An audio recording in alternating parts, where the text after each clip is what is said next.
Alrighty, why don't you say we get on out of Creeper Town?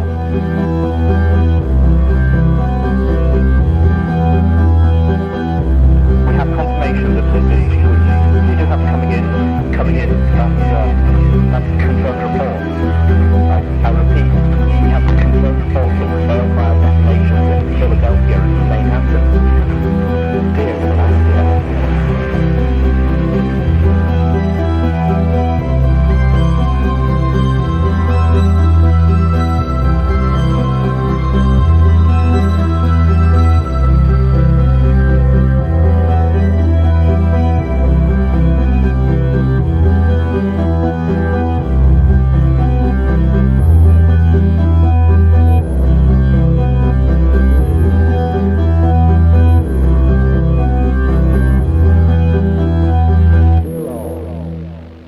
That was Blue Boy with Grave Fission. Hey there friends, I'm Nuclear Yuki, and welcome, once again, to a Nuclear Reading Show. Today, we're continuing on with Kkat's Fallout Equestria. And also, if you're enjoying what I'm bringing to the cold, dark wasteland, don't be afraid to tell your friends about me, or find me on Twitter as Nuclear Yuki. It's a big help. Oh, and a bit of a disclaimer, since the gangs can be a bit feisty, Fallout is owned by Bethesda, and Hasbro made My Little Pony, Friendship is Magic. With all that said and done, welcome, friends, to the wasteland.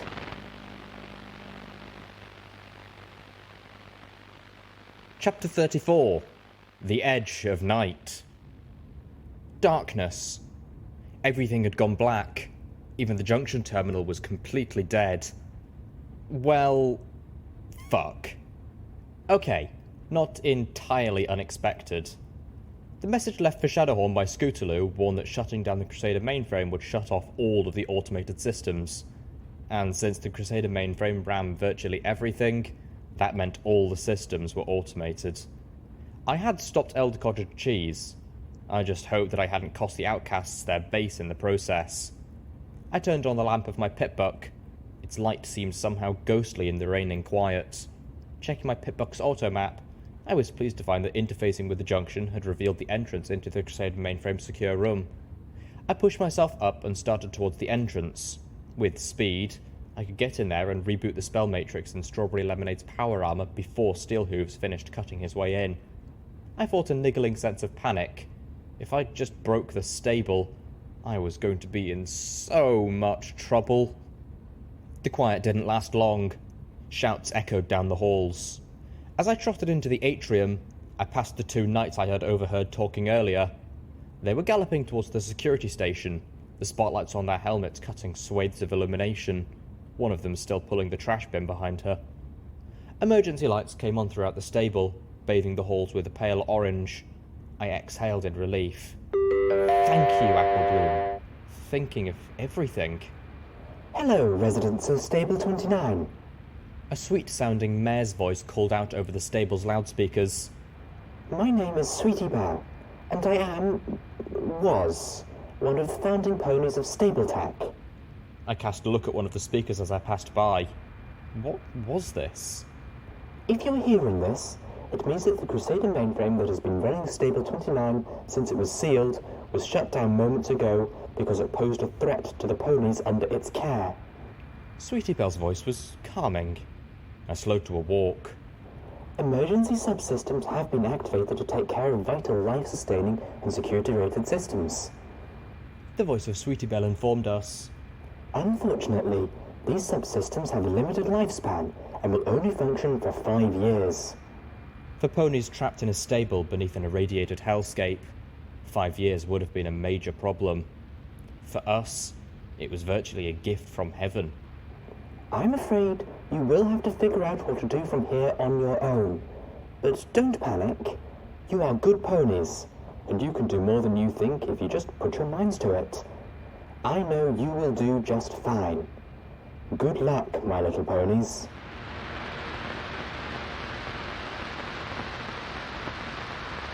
I rounded the corner into the maintenance wing, only to see a machine gun turret lowering out of a sliding ceiling panel, silhouetted hellishly by the orange emergency light behind it. I slid to a stop, eyeing the turret. Calamity had shut down all the security turrets last time we were here, but the subsystems must have brought them back online. Still, without the Crusader trying to wipe out the stable's population, they shouldn't be hostile, right? The turret clicked, beeped, and spun towards me. I dove back around the corner as bullets sparked off the walls. What the fuck? A new automated voice came over the speakers, this time an anonymous mayor. Crusader Mainframe emergency shutdown successful. Security subsystem attempting to discern the nature of the emergency and provide assistance. I heard more gunfire from deeper in the stable. Analysis. Dead water talisman. Celestia tier emergency. Contacting the nearest stable tech supply house for delivery of replacement talisman. Contact failed. Supply house not responding or no longer exists. Attempting to contact secondary supply house. Contact failed. Secondary supply house unreachable. I floated out Little Macintosh and checked the load. Analysis. Hostile takeover. Lunar tier emergency. Anti-intruder measures have been engaged. All residents of stable should retreat to one of the safe rooms until the threat has passed. I slid into Sats. As I jumped back into the hall, my targeting spell locked onto the turret. The turret exploded in a shower of sparks with the third hit. I broke into a gallop, sure that the Crusader Mainframe was in a safe room. I wanted to get there and get Strawberry Lemonade back on her hooves before the room sealed off. Fortunately, the secret entrance that Cottage had used was on the maintenance level, just around the next... I skidded to a halt as I turned the next corner and found myself facing two more sentry guns. I scrambled back the way I came as bullets tore at the air behind me. Identifying resident locations via pip-buck tags. Number of stable 29 residents, 0. The voice said dispassionately. Number of stable 29 residents still outside of safe rooms, 0. Safe rooms sealing now. Crap. I didn't have time to reload Little Macintosh. Instead, I drew out both the zebra rifle and the sniper rifle. I hoped my skills in marksmanship had improved enough to target multiple stationary targets on my own. SATS was not designed to aid with multi-weapon telekinesis, especially with such different weapons. I spun around the corner, aiming as swiftly as I could. The hall filled with bullets flying in each direction. I felt the impact of several shots hit my armor, but did not penetrate. I felt a burning graze on my left cheek, and a much more serious pain as a bullet punctured my right hind leg. The sniper rifle fired twice, punching holes through the hull of the first turret. The zebra rifle tore at the second as it set the turret on fire. The turret exploded, taking its wounded twin out with it. I wobbled, pain lancing up my hind leg. I wasn't going to make it now, not when I couldn't run. Safe rooms sealed, the mayor's voice announced, informing me that it wouldn't have mattered anyway. There had never been enough time. Deploying neurotoxin gas. Wait, what? I remembered Night Strawberry Lemonade calling for me to take out Cottage by gassing the room, but I didn't realise that was actually possible. But stables tend to be dangerous. Stern had warned us in Philadelphia. They often have their own security, or their own unique dangers. I turned frantically, looking around. I needed to get out of the hall. But where could I go that would be safe? The safe rooms were already sealed. I suddenly felt very tired. Having no better choice, I started hobbling back down the maintenance wing. I wanted to get to the Pip-Buck technician's stall. There was no logic behind the choice. It just felt like the best place for me to be. I probably wasn't thinking straight. I felt so tired. Tired and heavy. I wondered what kind of gas was going to be released. Would I hear it? Would I be able to smell it? Would it burn my eyes and lungs? So far, there was nothing. Not even a haziness to the air. A flutter of hope moved in my heart. Maybe, after 200 years, the intruder countermeasures no longer worked. Maybe there was no gas. The idea made me feel better, but also a little dizzy. Dizzy and tired and heavy. Oh no. And then I was falling back into the darkness again. I didn't even feel my body hit the floor.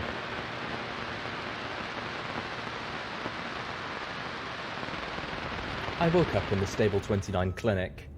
Not my favourite room in any stable. and particularly not in this one. Welcome back, Littlepip. Steelhooves' deep voice rumbled. We're situated to leave the buckling cross whenever you are. My mouth felt dry and cottony. My voice rasped as I asked, "Why am I not dead?" I could feel a throbbing pain in my right hind leg, beneath the compressive wrap of healing bandages. The toxin was designed to incapacitate, not kill. The voice was Velvet Remedy's, but I barely recognized it. She sounded as bad as I did. Either Stapletech didn't want to trust the threat analysis of their subsystem with something that could wipe out the stable, or they expected the inhabitants to want prisoners. She sounded like she was quickly reaching the same level of dislike for stables that I had. I can't believe they gassed the clinic. Well, I grunted, unsurprised that Velvet Remedy's response to the power shutdown had been to push her way to the clinic, the place ponies would come to help. Well, maybe they just gassed the atrium. After all, there is the big hole where the window used to be. I pushed myself upright. A nauseating wave of dizziness nearly knocked me off the gurney I'd been laying on. I looked to Velvet Remedy. Are you okay? I won't be singing again for a few days, Velvet said dourly. She looked a little haggard, but thankfully uninjured. But otherwise, yes, every pony is fine, she added. And Zebra. And the rangers? Environmentally sealed Arbu with rebreathers, Steelhooves said, sounding just a touch proud of Applejack's technology. Gas never got to us. Well, those of us in our suits, that is. Cross? I asked, my throat hurting. Strawberry? Both fine. They were in stable safe rooms. I rebooted Night Strawberry Lemonade's armor myself. I nodded. It made sense that security would qualify, or at least the armory, and Star Paladin Crossroads would have had plenty of time to step into it before it sealed. From the tone of Steelhooves' voice, I guessed that Strawberry Lemonade had shown more thanks than he was comfortable with. I wished I could have seen it.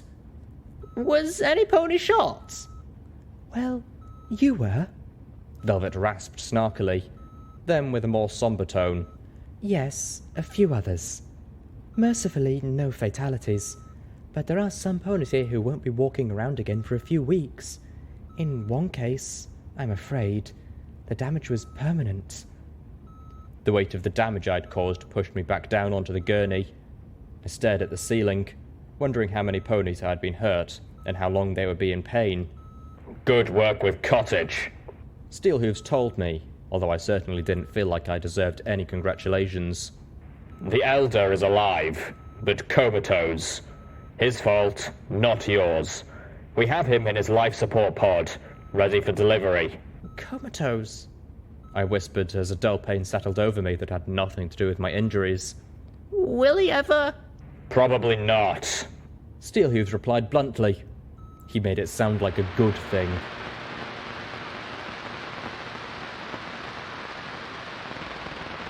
I'm sorry. A lump caught in my throat as I stared up to the night stallion laying on a gurney.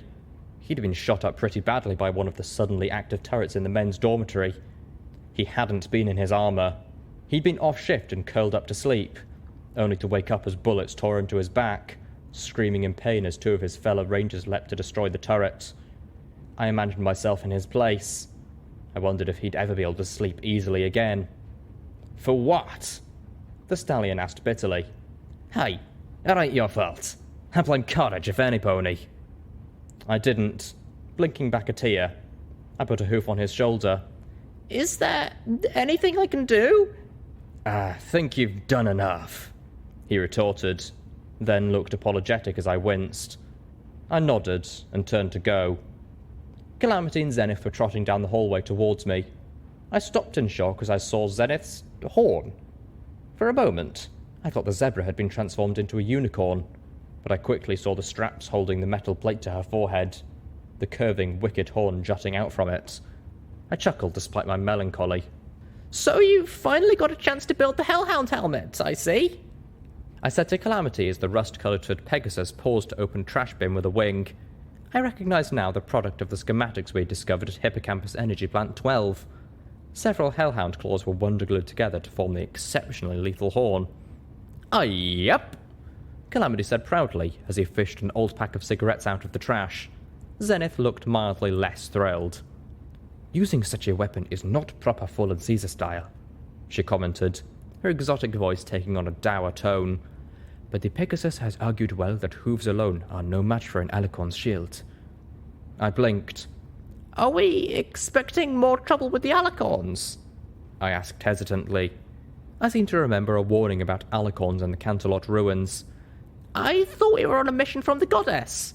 Surely they'd just let us pass. Slipping the cigarette pack into one of his saddlebags, Calamity turned with a grim discomfort.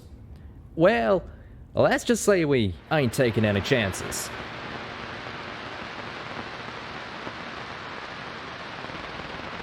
The storm from the night before had given way to a light drizzle as Calamity wove the Sky Bandit between the dark, skeletal husks that had once been Manhattan's skyscrapers.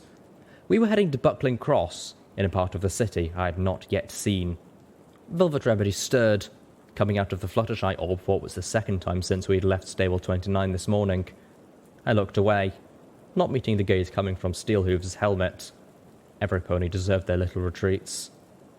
There's something I don't understand, Velvet Remedy admitted, looking to me as she put the memory orb away. Her voice was still raspy, but not as bad as it was a few hours ago. I wasn't in the mood for conversation.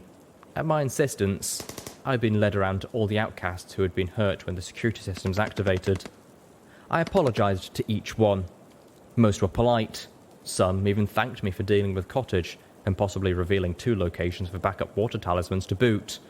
Only one of them snapped at me over it. More should have. Littlepip, you said that Red-Eye talked about controlling the sun, the moon, and the weather. But not even the goddess Celestia was able to control the weather all across Equestria. Does he really expect that mimicking what Trixie has become will make him more powerful than Celestia? I shrugged, not feeling like speaking, and honestly, I had no idea. Velvet Remedy shook her head. For that matter, why focus on the sun and the moon? Either Celestia and Luna are still up there somewhere, guiding them like they always have. Velvet glanced towards Calamity, her eyes meeting with his as he looked back over his shoulder at the conversation. Or Calamity's right. The goddesses are simply dead. The sun and moon are just doing fine on their own. Which would mean that the goddesses were never really needed in the first place. Sure, being their guide would be a status symbol, Velvet said. But Red-Eye seems practical. Why turn himself into something like her to do something that doesn't need to be done? Calamity veered away from the blackened husk of a building as dozens of pigeons burst out. I slipped off my bench as the passenger wagon tilted, thumping my right foreleg hard enough to bring tears to my eyes. Pyrelight leapt from Velvet's side, soaring out of one of the windows into the open air, giving chase. Blinking, I considered crawling back onto the bench. The bench was more comfortable, but laying on it risked another spill. I decided to just stay on the floor. Is it not obvious? Zenith said. He wishes to be worshipped like a god. How better to become one than to take on the role of your goddesses? I shook my head. I don't think that's it. Red-Eye had talked as if he was removing himself from the equation, like doing this was akin to dying. He was many things, but not a megalomaniac. Y'all are making an assumption that just ain't so. We all turned towards him. And what would that assumption be? Velvet asked in a voice that would have been a purr if not for the after effects of the gas. Y'all talk like the sun and moon are doing what they're supposed to, Calamity replied, swooping beneath a crumbling and dangerously canted walkway that stretched between 2 tilting towers. Several bloodwings were nesting underneath. Way I heard it, Celestia would raise the sun at the beginning of the day, then lower it at night. Luna would bring out the moon, and then put it away at dawn. That was supposed to be the order of things, right? Well, yes, Velvet Remedy replied. Of course, but clearly that's still happening. It was night before, it's day now, and it will be night again, just like clockwork. Oh, it's happening, but it ain't nothing but clockwork. I can't tell you how many times when I was growing up when I saw the sun and the moon in the sky at the same time. Velvet and Zenith gasped. I reeled. The very notion was like something out of a doomsday prophecy. The sun and the moon never shared the sky. It was unnatural. Blasphemous. Usually, it was in the early morning, like they couldn't decide what's supposed to be out. They've gone wild, I reckon, like the weather. Calamity began a graceful turn that tilted the Sky Bandit, giving us all a view of the slate-blue expanse of the ocean beyond Manhattan's harbour. I could still see a few lights shining from the Pony of Friendship on her little island out in the bay. The storm clouds darkened as they stretched out across the sea, and the horizon was obscured by the heavy grey of rain. It don't happen very often, but it happens enough that no Pegasus ever forgets there ain't no pony guarding them anymore. Calamity snorted. And it ain't always in the morning. Once, in the middle of the day, about a generation after the war, the sun and the moon weren't the only sky at the same time. They were in the same spot. It was like they collided or something. I was in shock, horrified at what Calamity was describing. The pony in my head tried to come up with an epitaph, but no lewd reference to the goddesses could match the profanity of that event. I wasn't there, of course, Calamity told us, but I've seen pictures. Sun turned into a big black disc, pouring out reddish light like it was the end of the world. Plenty of Pegasus folk thought it was. There was rioting. Ponies got killed. The Enclave stepped in and restored peace. I think that was when they really took control.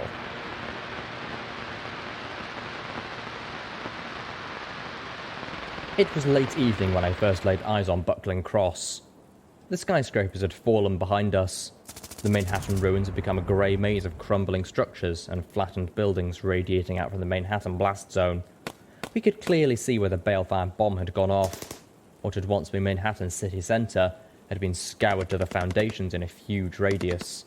The blast zone was almost uniformly smooth, save for odd lines where underground tunnels had channeled the blast. It glistened like glass. Beyond the Manhattan blast zone, beyond miles of shattered city, a murky river cut through the land. Its shores marked the boundary between Manhattan and Brooklyn, one of Manhattan's largest suburbs. The Brooklyn Bridge had once spanned the river. It had been one of Manhattan's crowning landmarks. A massive, multi-tiered suspension bridge with huge brickwork piers that included rentable living spaces. The Brooklyn Bridge had collapsed from both ends, leaving only a single freestanding pier in the middle of the river, a stretch of roadway hanging out over the water in each direction. When viewed from the right angle, it did indeed look like a giant cross. Little rivulets of rainwater were pouring off each end. The wind caught the water in a misty spray. The meeting point for our exchange with the Steel Rangers was on this side of the river, so I was alarmed when Calamity flew past it, swooping out over the water. "Hang on!" "What?" I asked, crawling up onto a bench and floating out my binoculars. I looked first downwards towards the cracked remains of a wagon hitching lot I believed was our destination, and indeed there were several paladins looking back through the rain at me with upturned visors, and more waiting in the ruins beyond. I spotted at least a dozen. Were they planning to ambush us, or were they protecting themselves should we try to double-cross them? I pointed out what I'd spotted to Steelhooves. Make sure your guns are loaded, He replied, then turned to Calamity. Where are you going? I turned my gaze to Buckling Cross, noting more Steel Rangers moving between the wreckage of wagons and defensive barricades. They were using multiple turrets, including some mounted on the bottom of the bridge, which clearly kept it free of bloodwings, and I noted a few tank-like sentinel bots rolling about on patrol, structures to be built between the tiers and the massive columns of the pillar, supplementing the living spaces already inside the pier. A line of crates held several boats over the edge of the small bridge railing. All in all, the Steel Rangers' Manhattan citadel looked cramped, but ridiculously secure. It would take them considerable time to send reinforcements, and they would have to do so by boat. I noticed other boats in the river, small light craft pushed over the water by huge fans. A hooful of them skimmed about like insects near a small settlement huddled along the shore of the dim shallow of Buckling Cross. Once, in the old Equestria, the buildings had been a strip mall, apparently dominated by two competing coffee shops. The two shops had fought to out-advertise each other, culminating in each building a giant billboard over their respective corners of the mall. The billboard for Java's Cup had collapsed, crushing through the roof of the adjacent Sunny Suds laundromat. The opposite billboard had suffered severe damage from smoke and age, leaving only 4 letters of the sign clearly legible. Arbu. The residents of Arbu had ringed the asphalt field that had once been the mall's complimentary parking with passenger and delivery wagons, using scavenged plates of scrap metal to fortify the barricade. It was a passable defence, but in comparison to the fortifications of Buckling Cross, the little village looked like a target. Several of the signboards from just above the strip mall's shops, including a sign for Java's Cup, the size of a schoolroom chalkboard, had been cobbled together to create a gate which could be opened and closed through a system of chains and pulleys. Above, the ponies had fashioned a sign, Arbu, friendliest town in the wasteland. The gate was slowly being drawn upward to allow a merchant caravan to exit from the town. I knew what had drawn Calamity's attention, even before I saw them. Rain-soaked ponies I saw moving between the rubble, setting an ambush for the caravan. Didn't look like raider ponies. They lacked the fucked-up Scourges of Ponykind motif. No necklaces of pony bones or cutie marks of bladed weapons. They just looked like bandits. Calamity, maybe we could just scare them off. So they can just attack the next caravan instead, Calamity said gruffly, cricking the reload bar of his battle saddle. Plan to go around apologising to every pony they kill after we let them go? That stung. I shut up. There were 9 of them. I watched several taking aim down rifles pointed towards Arbu. One, a slate-blue unicorn mare, floated a heavy assault rifle into position. If we didn't intervene, this would be a slaughter. Calamity lined up on the first of the bandits and opened fire. One double shot from his battle saddle, and the pony fell, missing part of his head. The bandits all turned about, looking for where the shot had come from. Only one of them thought to look up into the sky. Calamity fired again, just as the pony pointed upwards and cried out a warning to her companions. One of Calamity's bullets tore into the bottom of her pointing hoof, wrecking her foreleg. The other hit her thick leather armour. She fell back, badly wounded. Pyrelight swooped in front of us, diving down towards the bandit. The magnificent huntress let out a blast of green flame, setting the wounded bandit ablaze. I could hear her screams as she burned to death. The remaining bandits, 7 of them, dove for better cover, turning their weapons skyward. One black-coated earth pony with a sawed-off shotgun swung his weapon towards Pyrelight. The beautiful balefire phoenix let out a squawk of pain and fell from the sky, bouncing off a freestanding wall and landing in a trash bin. Velvet Remedy cried out in dismay. "Calamity, get us down there now!" she screamed. Dozens of bullets sparked off the sky bandit, echoing metallically. I floated up the zebra rifle and peered down the scope. The other ponies were shooting back at us, but the black stallion's shotgun didn't have the range. Instead, he was crouching behind a mailbox and looking for better cover. I brought up my targeting spell and took aim. His cover was good. It would be a tricky shot to get him. I paused, then slipped away the zebra rifle, bringing out the sniper rifle instead. I reasoned that an armor-piercing shot would go right through the mailbox, but the real reason is that I didn't want to set these ponies on fire. It felt wrong to kill them like that.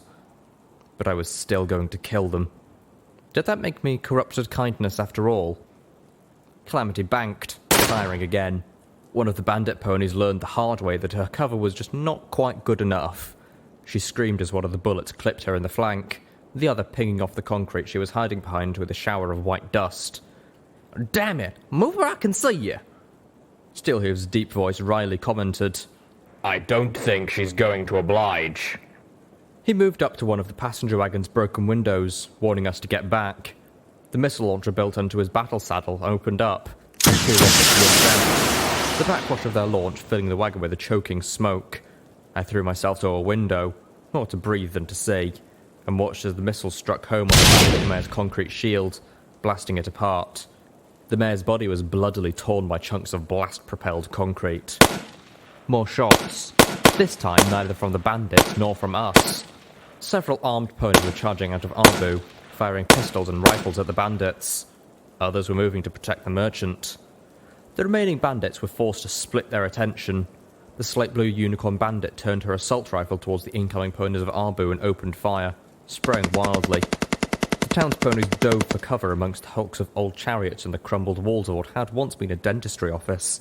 At the gate, one of the ponies knocked the merchant out of the line of fire, taking several bullets in the side. More hit the merchant's heavily laden 2-headed cattle who mooed in fright and pain. That broke my battle stupor. I floated the sniper rifle out in front of me, peering down the scope, and sent 3 armor-piercing bullets through the mailbox. The black stallion toppled, laying on his sides heaving with each breath as he slowly bled out. Calamity had manoeuvred us close enough in his efforts to land for Velvet Remedy that I could hear the cry of the colt who suddenly galloped out from under a pile of metal boxes. "Daddy!"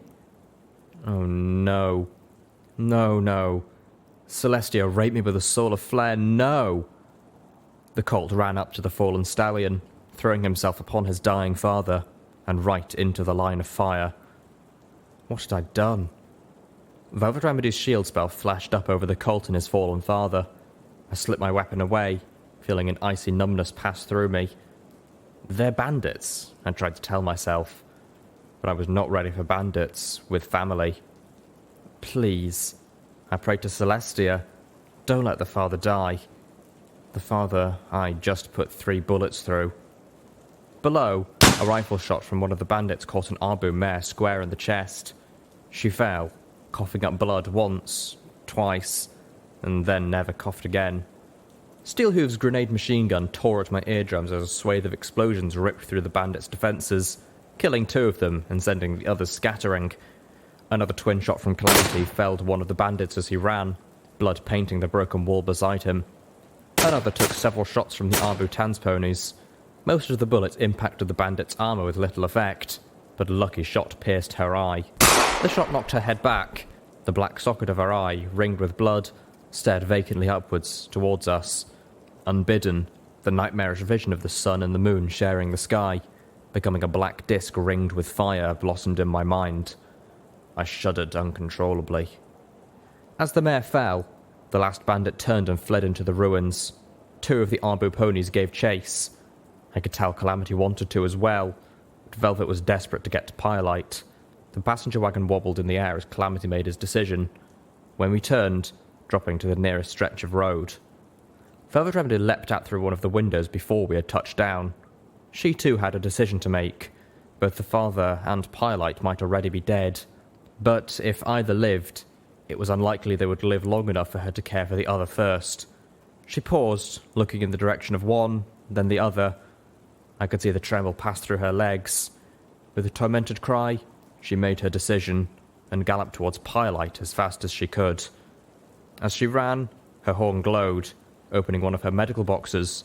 Healing bandages and potions and drugs spilled out. "Zenith, Littlepip, please help him!" She begged to us at the top of her voice as she left us behind.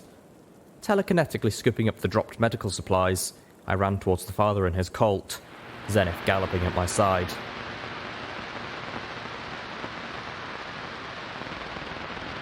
"You can't have my son," the black stallion rasped weakly as 2 of the Arbu ponies pulled the colt off of him.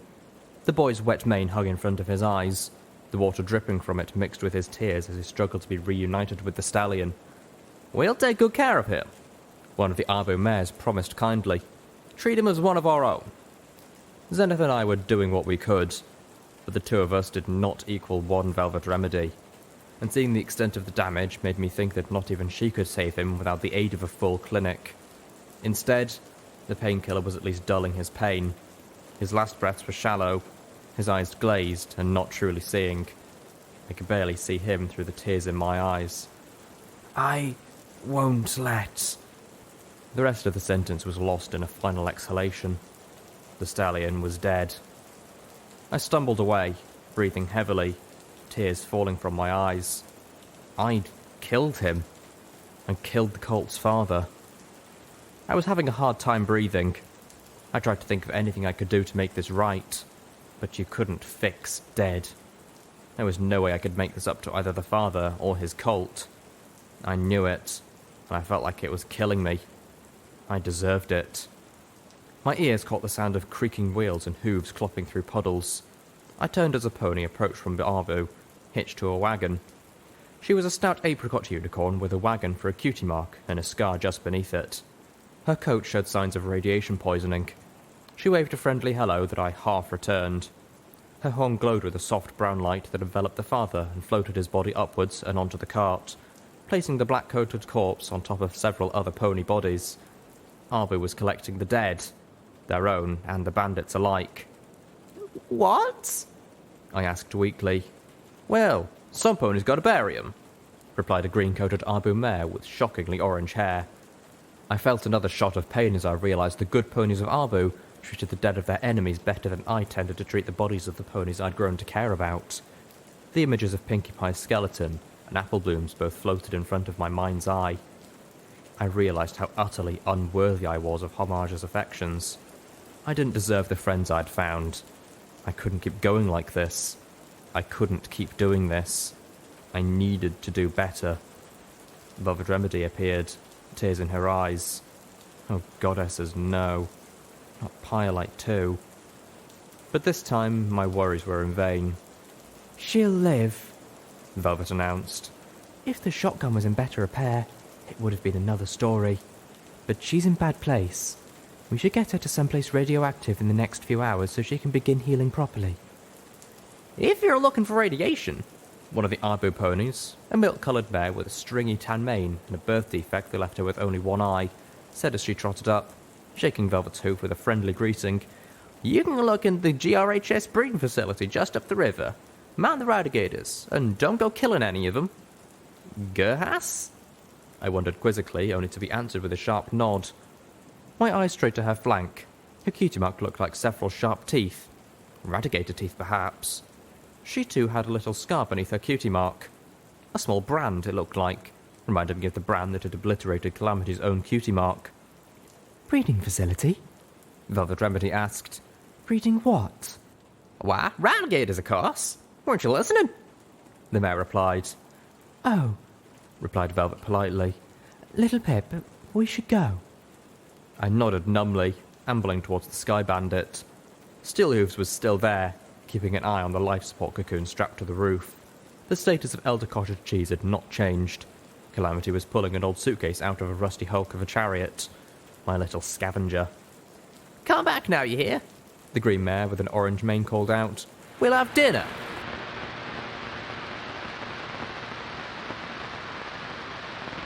This is the third time this month I've had to break up a yelling match between Mr. Beans and Jamocha Joe.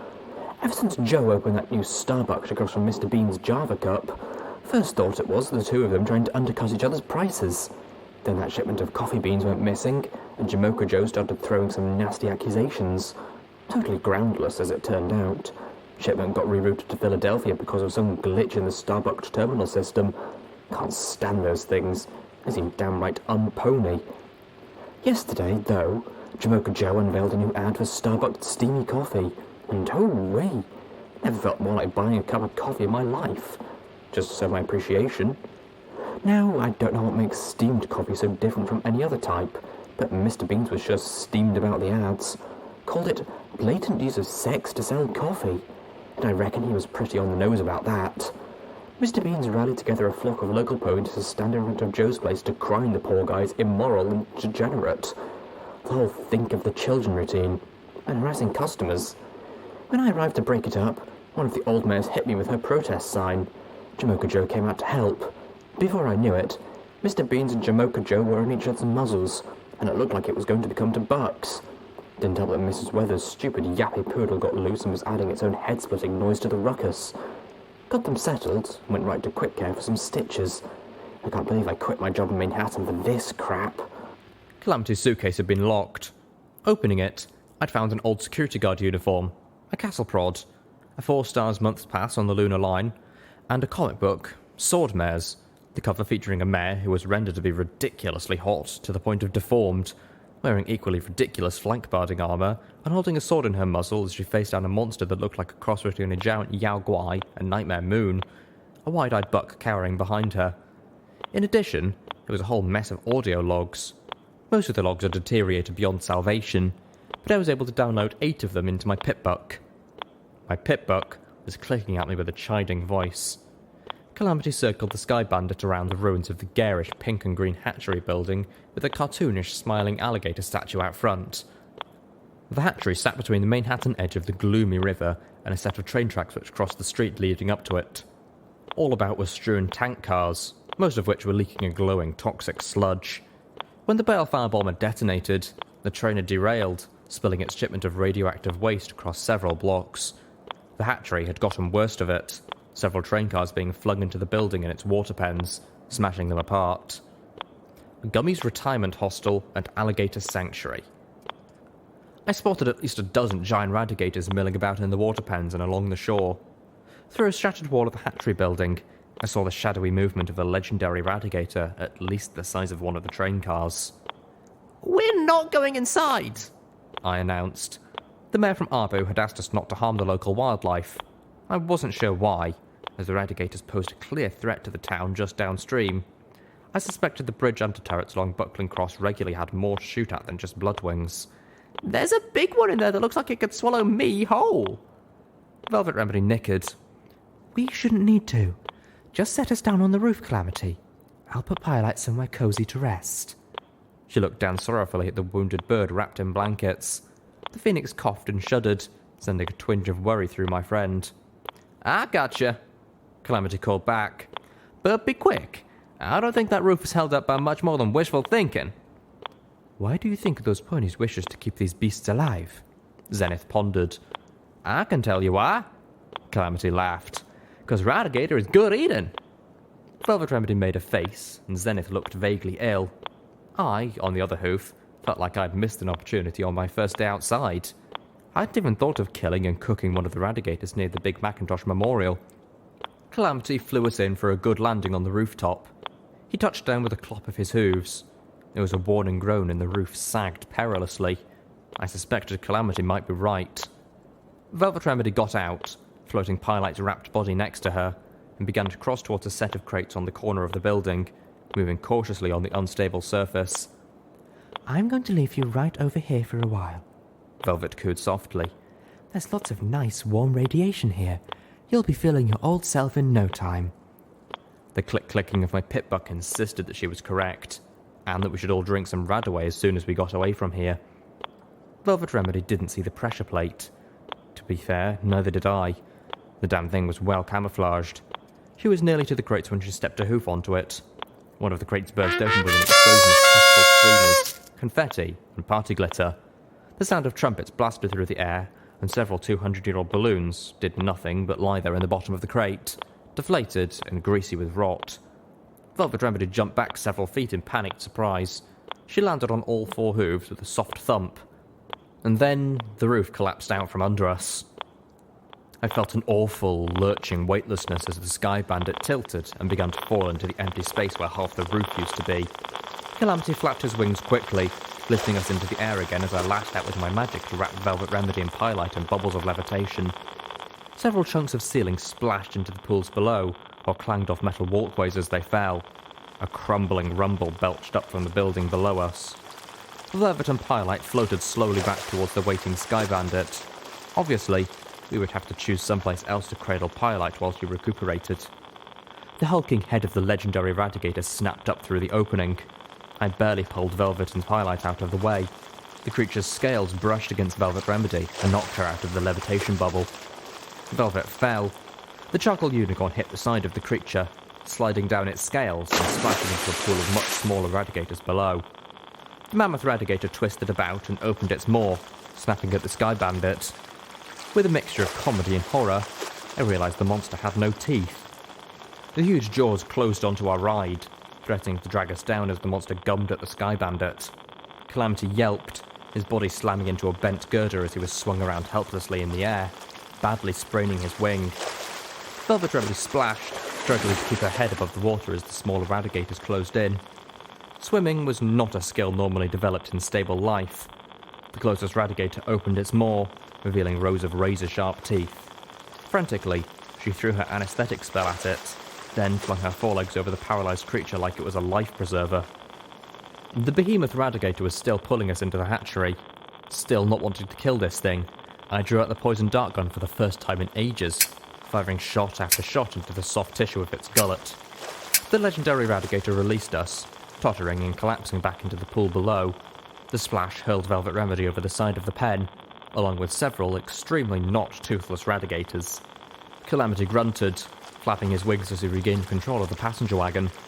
I threw another telekinetic field around Velvet Remedy, pulling her up from the floor as several Radigator jaws chomped at the space she had just vacated. Plan B? Zenith asked, not missing a beat.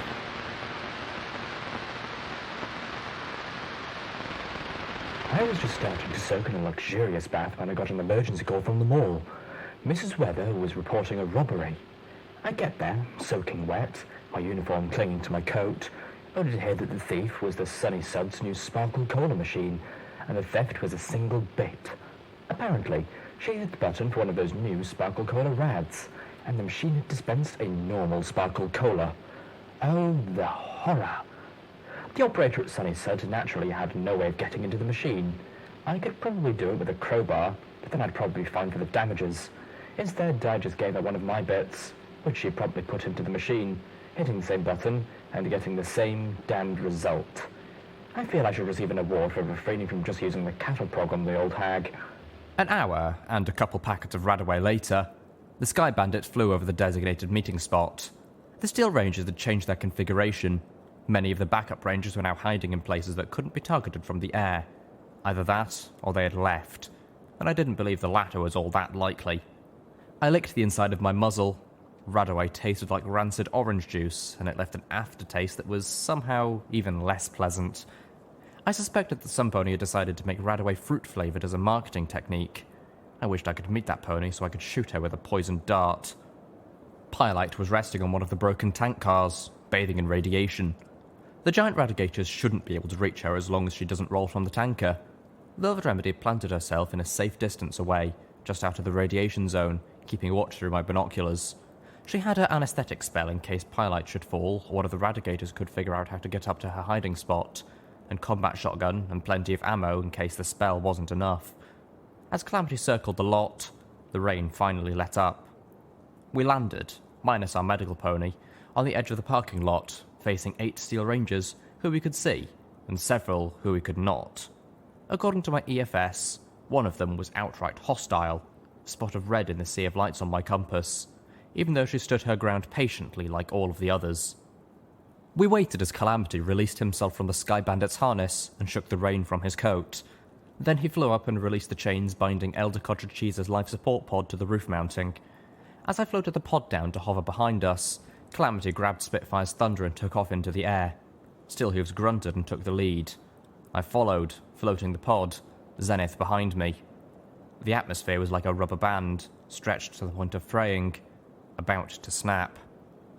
Goddesses, I don't like this, I muttered under my breath. I had telekinetic sheaths around all my weapons, even though they were still in their holsters. Armor-piercing or magical rounds were loaded into each. My ears swiveled, trying to pick up the sounds of the Steel Rangers we couldn't see as they moved into better positions, their little lights sliding back and forth on my EFS compass. 2 of the Steel Rangers approached. One of them was a unicorn scribe, wearing robes of a pre-war armoured mesh. The other was the red light on my compass, a paladin whose battle saddle held what looked like 2 anti-tank guns. The others stood at the ready, weapon ports open on their battle saddles. We were expecting Steel Ranger traitors, not one traitor and a bunch of tribals, Miss Hostility growled. Then her head bobbed as she took in Steelhooves. But it seems they did grace us with Steelhooves himself. So tell me, Hoovy, are they actually calling you Elder now? Hoovy? I have accepted the position, Steelhooves said shortly. I believe you have somebody who wished to join us in exchange. Send her out now. Take your Elder and go in peace. Oh, Night Ant meat, the unicorn said with a note of regret that didn't touch her eyes. I'm afraid she won't be joining us after all. Took a gallop off the short end of the bridge while trying to evade incarceration. I felt my skin tighten around the hairs of my mane. Steelhooves' stance didn't change. His voice seemed unmoved by the news, though I expected he had to be enraged inside. Were they trying to provoke something? More is the pity, Steelhooves replied evenly, standing very still. The Elder had a bit of an accident of his own before we could depart. He is unconscious, but alive. A few of the Steel Rangers bristled and stomped, but no pony made a foolish move, and the 2 addressing us seemed to shrug off the news as inconsequential. Paladin Amaranth, the unicorn scribe said in a tone that only pretended to ask, would you please check Elder Cottage's pod to make sure that all is in order? The armoured paladin with the anti-tank weapons trotted forward a step, stopped, and took several steps back. "Paladin Amaranth?" The unicorn questioned.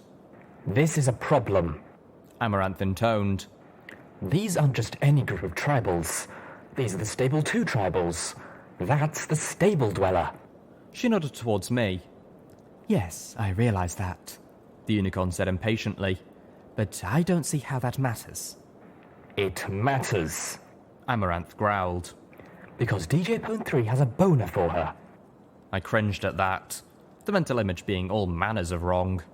"And he's got the whole wasteland believing whatever she says.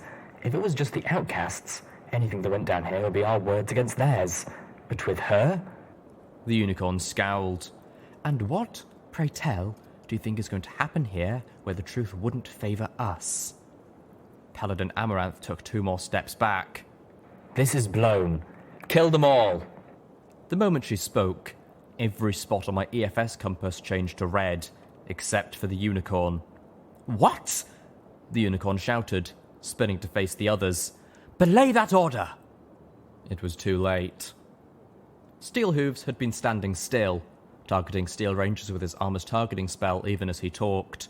Before any of the Steel Rangers could react to the words of either Paladin Amaranth or the unicorn, our Applejack's Ranger was firing loads of high explosive grenades at them.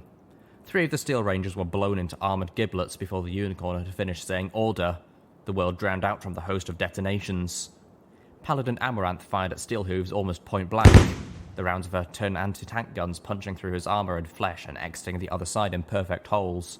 Steelhooves fell to the ground with a metallic thump. His light on my compass winked out. Amaranth turned back towards me with a swift canter, only to find herself looking down the barrels of a sniper rifle, a zebra rifle, and little Macintosh. I pulled every trigger. From the way the blue sparks erupted from the holes I blew in her armour, the magically enchanted bullets in little Macintosh were probably the ones which killed her.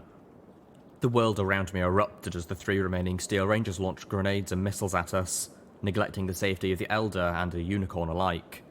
Mercifully, most of the first volley missed. They'd been targeting Steelhooves, and the moment he went down, their targeting spells had lost their lock. I felt shrapnel and fire slash at me as I was knocked to the ground, my ears ringing. The magical grip I had on my weapons evaporated. Even through the near-deafness caused by the explosions, I could still hear Spitfire's thunder echoing across the Manhattan shoreline. 2 of the Steel Rangers dropped, dead before they hit the ground. The 3rd fired 2 rockets. I watched the Zenith gallop past me, dodging between them, and planted herself on her forehooves, swinging about to buck the knight's helmet with such force that it broke his neck. As she looked at me, I saw she had a vial clenched between her teeth. She dropped it, and the vial shattered against the ground, and the lot began to fill with a fireless smoke. I pushed myself to my hooves, pain lancing through multiple parts of my body. My pip-buck was sending me medical warnings. Some of my cuts were pretty deep, and I was bleeding badly. My inventory sought to immediately place within reach the remaining medical supplies I'd taken from Velvet Remedy earlier. I had administered the last painkiller and downed a healing potion. 4 explosions tore the ground near me, throwing me back. My head hit the concrete hard enough to daze me.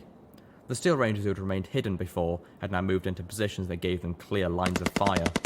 My ears and the ringing of my vision blurred, but I could still tell the sound of machine gun fire. The smoke and dust were obscuring my vision as much as anything else, but my EFS was still picking out targets. I had no idea what had happened to Zenith. I looked around, blinking concrete dust out of my eyes, but I couldn't see her. Not even the friendly light that could be her on my compass. Another light flared up, a friendly one, as a terrible sound flew into the air. Steelhooves got back to his hooves in a vortex of unseen necromantic energy. Canterlot ghouls don't stay dead. You have to turn them to ash or dismember them to keep them down. I was at once thankful and horrified, fearing even more our trip into the Canterlot ruins. Some pony was crawling towards me, a friendly light on my compass. I turned, expecting to see Zenith. It was the unicorn scribe. She was dragging herself along the broken asphalt, a swathe of red smearing out behind a shattered flank. An explosion had torn off one of her legs. She said weakly, focusing on me as if her life depended on it. I don't understand. Her life didn't depend on me. It was already over. For the second time that day, I had administered painkiller, all that I had left, to a pony who should have been my enemy.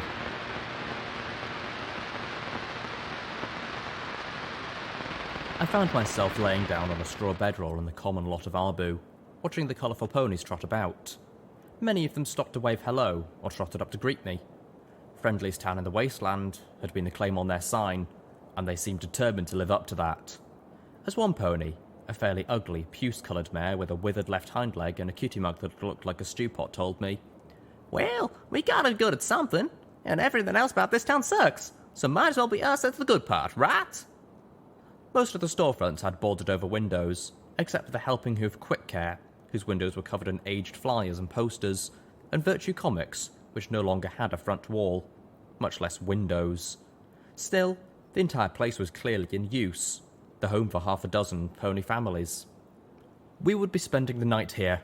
The good ponies of Arbu insisted on being gracious hosts after we came to the merchant's rescue earlier today. I was too numb to argue, or really to feel anything.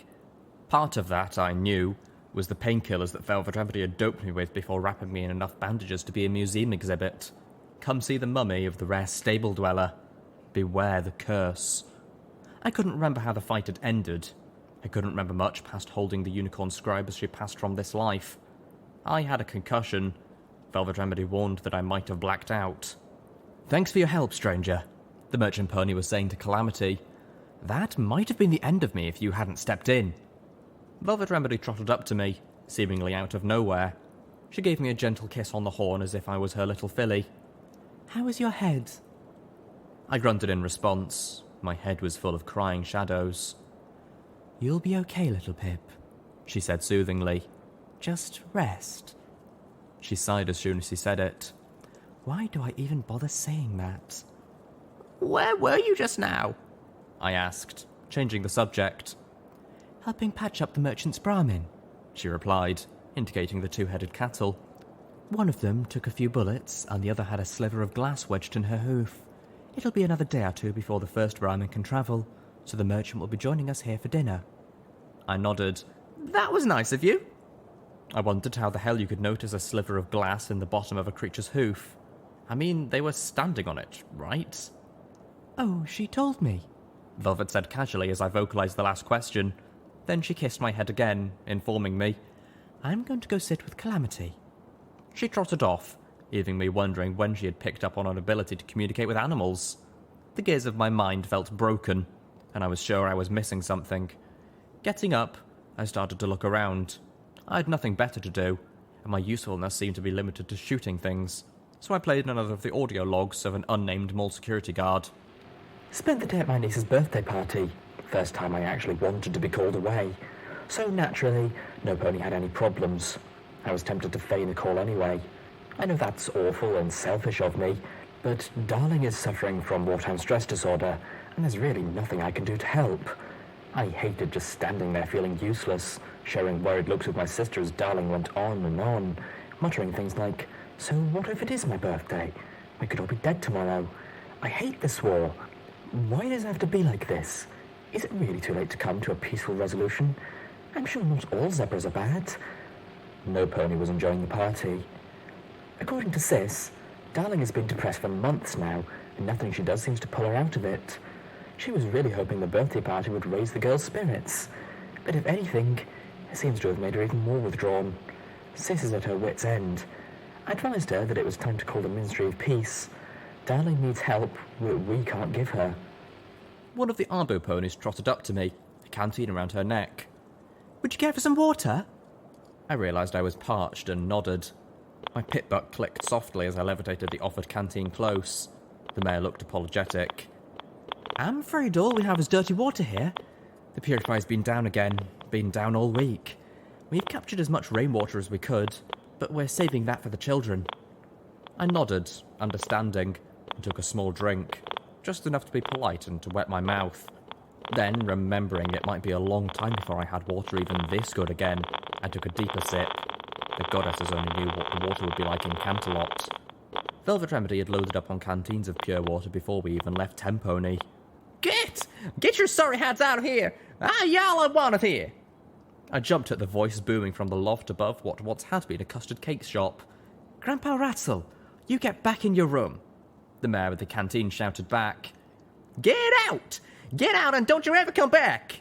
The crotchety old buck yelled, levitating a stick and wiggling it in a threatening manner. I've got a shotgun! He had a stick.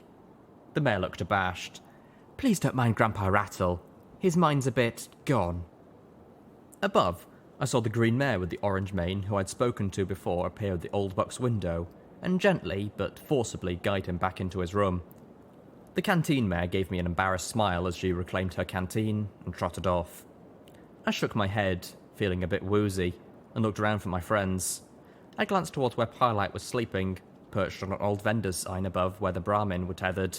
She was glowing softly, mostly healed and sleeping off her injuries. I trotted closer, admiring the subdued majesty of the sleeping phoenix. I clicked another audio diary entry. Today's been the latest chapter in the continuing war between Mr. Beans and Jamocha Joe, and I must say, I really don't like where this is headed. Jamocha Joe is threatening to sue Mr. Beans over his latest advertising campaign, which features the assertion that all our beans are equestrian grown.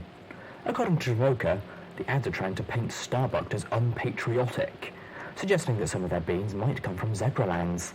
I tried to point out that the ads said no such thing, but he wouldn't listen. I talked to Mr. Beans about the new ads, and he said, and I quote, "Hey, I'm not saying his beans are zebra beans. I'm just saying, do you know where his beans come from? 'Cause I don't. But our beans are pure, 100% patriotic pony beans. That's all I'm saying, okay? Just awesome."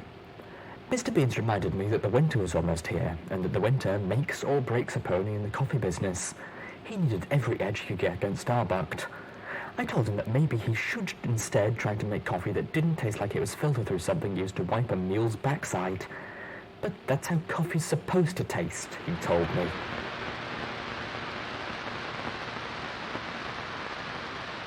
Sandy Shore. That was the name of the black-coated bandit's son. I kept watching him from across one of the picnic tables in the Arbu common lot as I ate from the meaty bowl of stew that the good ponies of Arbu had offered us. Sandy Shore was lethargic, slow to respond, and very withdrawn. His eyes were red from crying, but he wasn't crying now. He was staring at his stew with very little interest. I empathised. It was an absolutely delicious stew. Radigator is good eating. But I didn't have any appetite. I put another spoonful into my mouth, chewed and swallowed, mostly from rote memory. My pit butt clicked slowly at me. The stew was made with mildly irradiated river water. After the radiation exposure at Gummies, I wasn't so concerned about the negligible amount I was ingesting from the dirty water used in the stew. I was a touch worried about the colt, but I had to imagine he had ingested worse, often, and at least the water in his glass was pure rainwater. "So, what's the market here?" I heard Velvet Remedy ask. She and Calamity were chatting amiably with several of the Arbu ponies and the caravan merchant at the next table. Steelhooves was sitting nearby, keeping watch over Elder Cottage Cheese in his medical pod as the repair spells enchanted into his armour slowly patched up the gaping holes created by Amaranth's anti-tank guns. I'm not sure what Steelhooves planned to do with the Elder now. I didn't think he knew either. "We're always looking for new parts to keep up that damn piece of shit water purifier." Emerald Fire, the green mare I had met before, told her. "And more Radaway, especially for when it's broke. Which is like every day that ends in Y. Beyond that, basic supplies. And by the fucking goddess, if we could just get some toilet paper." By the goddess? Which one? Or do they actually follow that one here? Velvet Remedy had caught that too. "The goddess?" she asked politely. "Yeah, unity and all that crap. We're all going to be together as one, ain't we?" Emerald Fire's raised voice brought laughter from the nearby picnic tables. Lowering her voice, "We had one of her wandering preachers come through here a few years back. It was a bad year for us, and so we took some solace in him." Velvet Remedy nodded and redirected the conversation. "So, what do you barter with here?" "Meat." The milk-coloured mare spoke up proudly. "Come from generations of Radigator hunters." She thumped a hoof on her chest. I understand now why she didn't want us killing the monsters in the hatchery. The giant Radigators were their livelihood. I faded out of the conversation. I was having trouble keeping focus. I looked down at my stew and realised I'd eaten more of it than I thought. My head was throbbing even behind the painkillers. Sandy Shaw had pushed away from the table and was wandering off towards a section of the strip mall which had once been a Helping Hoof Quick Care.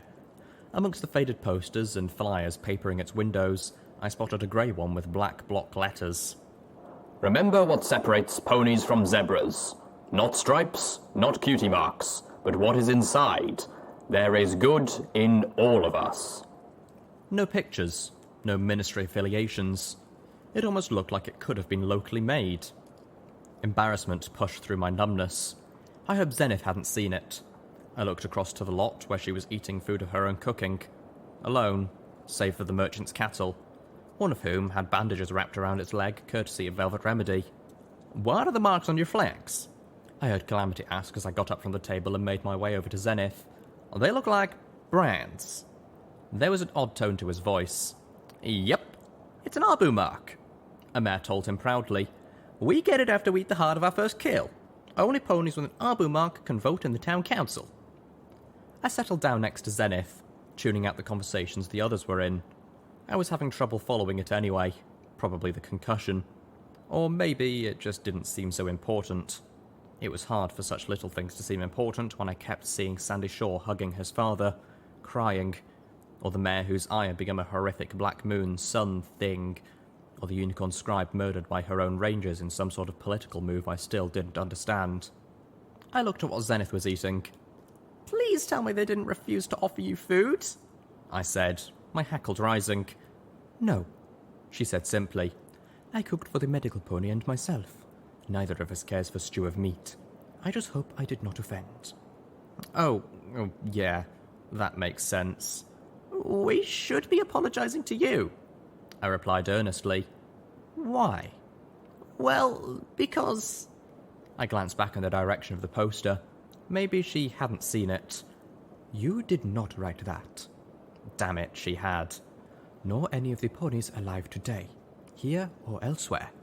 You should not apologize for what ponies who are not you did long before you were around to stop them. My head swam a bit.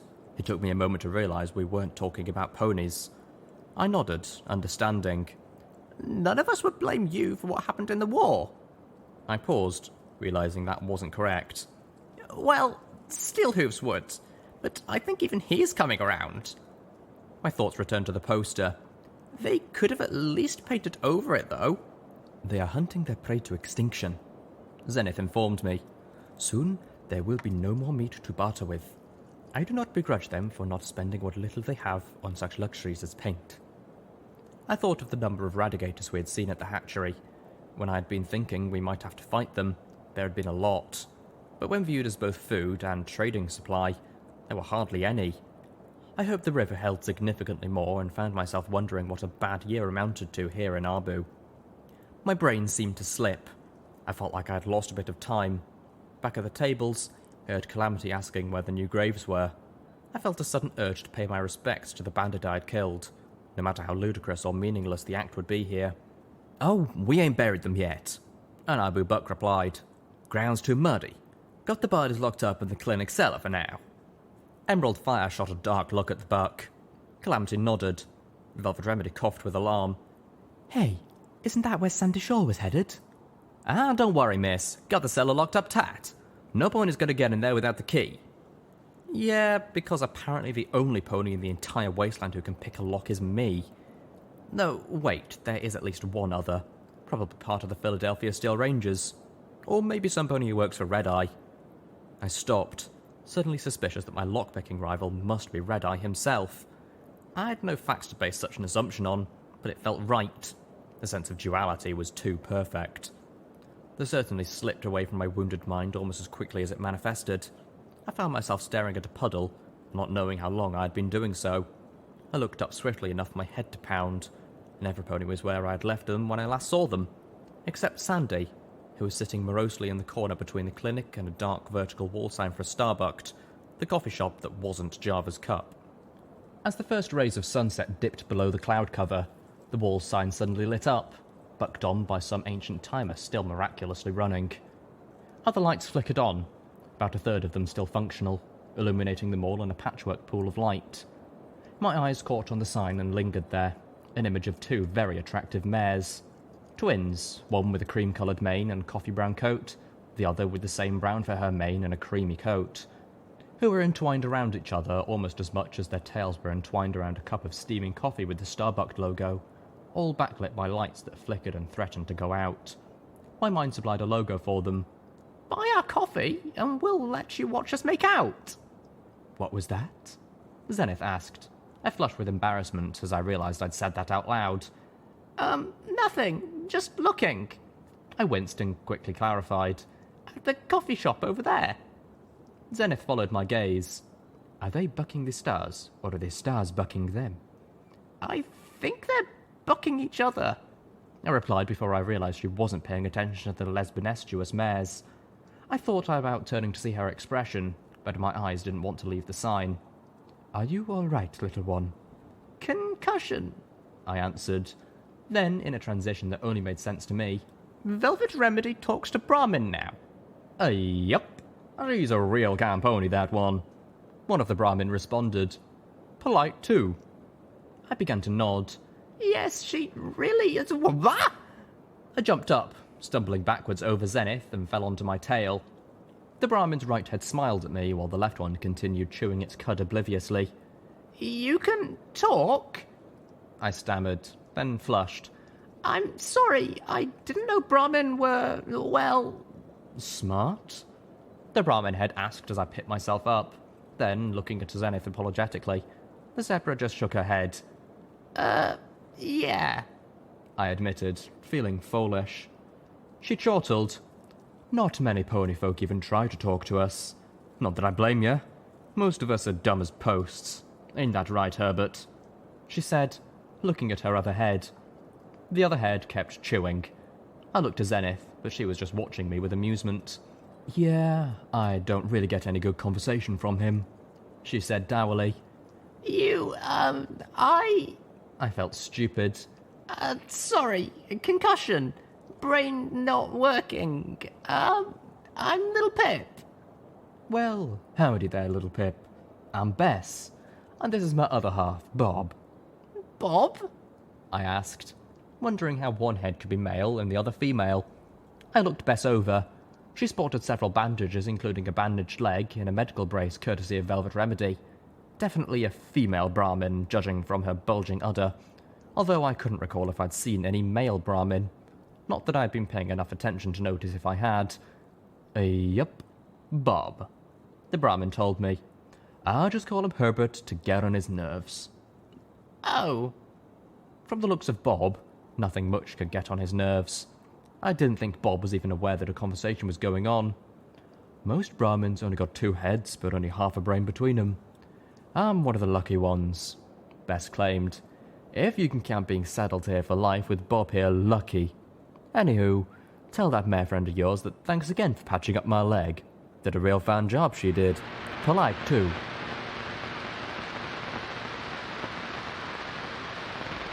A mare from the Ministry of Peace took Darling away yesterday. Apparently, she's being held at a WSD treatment facility in Manhattan. I've picked up a renewal 1 month pass on the Lunar Line so that I can visit her regularly. Had our first snow today. Winter brings its own set of problems to the mall. Now I'm in charge of shoveling snow from the sidewalks and rooftops, keeping the lot salted so nobody has an accident. Business is picking up for the coffee shops. Most of the other stores are suffering the normal drop in customers. Only the regulars are up to braving the snow. Caught a couple hoodlums spray painting disparaging things about Princess Luna on the backside of Sunny Suds. One of the delinquents tried claiming WSD as a defense for his actions. That pissed me right off. Having a family member who was really suffering, I'm sick of seeing police who are using WSD as an excuse for what's really just bad behaviour. Then the other little bastard turned his spray can towards me, and I finally got a chance to use this cattle prod. He was still shaking when the police ponies arrived. Spent the afternoon giving statements. Miss Weather's damn poodle peed on my leg while I was talking to the officer. I really wanted to club that little monster with the prod as well. As the audio log ended, I trotted slowly over to the table where Velvet Remedy and Calamity were still chatting to the Arbu ponies. The merchant had finished eating and was rolling out a sleeping bag just inside the shattered storefront of what had been a comic book shop, sandwiched between Sunny Suds and custard cakes. I could see another Sword Mare's poster on the wall above the rows of empty shelves. "This is the 5th time this year that damn water purifier has burned out. Honestly, I think the little bastard is simply beyond hope. We keep fixing her up and jury-rigging her together, but there's only so much we can expect. Emerald Fire was telling Calamity. Once it's gone, I don't know what we'll do. We've tried negotiating with the Steel Rangers for access to their water talisman, but all they do is shoot at us. I came to a halt, blinking. Wait! I looked up at the dark silhouette of Buckling Cross. Scattered lights illuminating small bits of the shadowed pier that towered out of the water just downstream of Arbu. Turning to Steelhooves, I asked, That bit of bridge had a water talisman built into it? No. Steelhooves replied with a slightly derisive tone. But Elder Cottage Cheese brought back several with him from his raid on the Ministry of Peace Hospital out near Friendship City. Friendship? I paused. Hold on. Several? Yes. Even then, I think he was planning ahead. Damn it! Grandpa Rattle screamed out from his loft. You fuckers still here? Get out of Arbu before it's too late! Emerald Fire face-hoofed. Will some pony shut him up? A couple of ponies, including the one-eyed milk-coloured pony, scooted off. I've got a shotgun! I ignored him, turning to Emerald Fire. They have several water talismans in there, and they won't give you clean water? My mental haze was fading, sharpening into a deadly focus. The green pony, with a cute little flame-through cutie mark above her Arbu brand, nodded. We don't have much. Radigators are getting scarce, but we're willing to trade what we've got for good water. I felt a simmering anger. Why should you have to? It's water! You need it to live! Steelhooves bristled. Calamity jumped up. Whoa there, Littlepip! He neighed as he flew over to me. Nothing wrong with selling necessities if that's what you got to sell. He whispered hastily. Do y'all remember these folk make a living selling meat? Steelhooves nickered under his breath. Applejack sold apples. Got a problem with that? I stopped, checking myself. In the stable, the needs of life were provided by the stable. Basic food, water, a place to stay, even barding. Work was assigned too, according to our special talent. We only paid for luxuries, either from the allowance that the Overmare assigned, or from the gains of profitable hobbies. That worked for stable too, but it was not the way of the Equestrian wasteland. Still, I couldn't help but feel angry at the Steel Ranger's refusal. That's different! I insisted finally. You're talking about ponies who work for what they sell. The ponies here risk life and limb hunting. Even gardeners toil to grow their vegetables. But the Steel Rangers? This is a water talisman. It provides water freely. They didn't even create it. They stole it. Scavenged. Calamity corrected curtly. Fine, scavenged. So they work to get it too. But that doesn't mean they shouldn't share. My voice was rising, unbidden. A stupid song started playing in the back of my head. You gotta share. You gotta care. It's the right thing to do. I hated the song, but at the same time it struck me as impossibly sage. Sandy Shore's glass had been filled with pure rainwater. But what would happen when the rainwater ran out, and the water purifier still refused to function? I'd killed the poor colt's father. The least I could do was make sure the water he was drinking wasn't fucking poison. I owed him that much. I owed him a hell of a lot more. Littlepip, Velvet Remedy asked cautiously, what are you thinking? Load up Elder Cottage Cheese! I barked to Steelhooves. If I was the leader here, then I was damn well going to lead. We're heading to Buckling Cross, but this time we're not giving that elder back for free. We're bartering. Steelhooves neighed. Judging from what happened this afternoon, what makes you think they even want their elder back? He walked towards me. I've been thinking about this all evening, Littlepip, and I'm convinced they were hoping he would die at our hooves, or at least that they could claim so with little opposition. Dead, he is a martyr for their cause. Alive, he's the elder that keeps sending Steel Rangers to their deaths in Cancelot ruins, and whose leadership led to the crippling of the Manhattan contingent in his efforts to take Stable 2 and Stable 29. I stared back at him, taking that in. You think they'll attack us again? Probably. Good, I hissed. Littlepip, Velvet Remedy gasped. I turned to her. I didn't start this, but I'm itching to end it. One way or another, we're coming back from Buckling Cross with a water talisman. I scowled. No, make that 2. We're getting one for Stable 29 too. Calamity shook his head. Littlepip, think this through. Do that, and you sign Arbu's death warrant. I stepped back, stunned by his words. Right now, they're nothing to the Steel Rangers. Give them a water talisman, and you give them something the Steel Rangers want, and you know the way they'll come to take it. I grimaced, thinking of the way the Steel Rangers attacked Stable 2. Oh, I have not forgotten. Velvet Remedy cringed, her voice soft and still slightly raspy. Littlepip, I know where this comes from. There is part of my heart that wants revenge on them too, but this isn't right. No, I stomped. I think it is, and I think it's about damn time. I looked over my friends. They were eyeing me with concern, maybe even fear. I understand if you don't want to come with me on this one. I won't think less of you. Zenith held her tongue as she had done for years. Still saying nothing, she trotted to my side. Calamity shook himself and spread his wings. I ain't saying I don't want to go. I'm just saying we do it smart. Friendship City ain't too far from here. We take the first water talisman there, and Velvet Remedy talks him into a trade that includes water rats for the Arbu ponies. I nodded. Calamity's plan was much more sound than mine. So you're in? Hells yeah! Calamity grinned. You think I'd pass up a chance for an adventure with you? After all my whining about being left behind? Velvet Remedy face-huffed. Somebody should stay here with Pyrelight, she began, then sighed. But you ponies are going to get yourselves killed without me. She looked to me sternly. But I don't like this, and I'm going to do the negotiations. I don't think any of you are diplomatically inclined towards the Steel Rangers right now. Are you? Calamity asked her. No, Velvet admitted. But unlike most of you, I can fake it.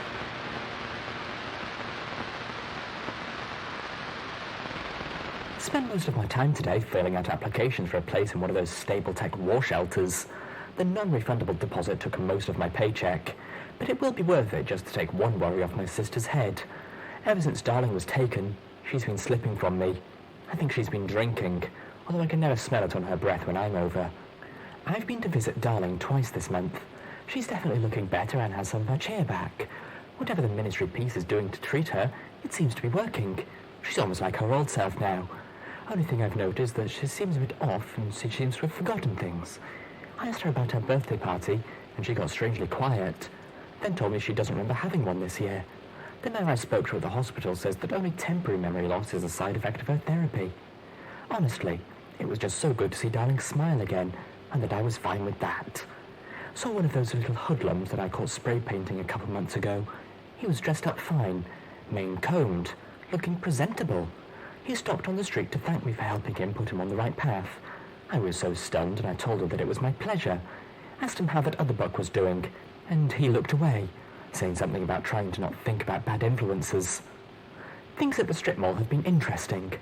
Mr. Beans and Jamocha Joe have stepped up their advertising war.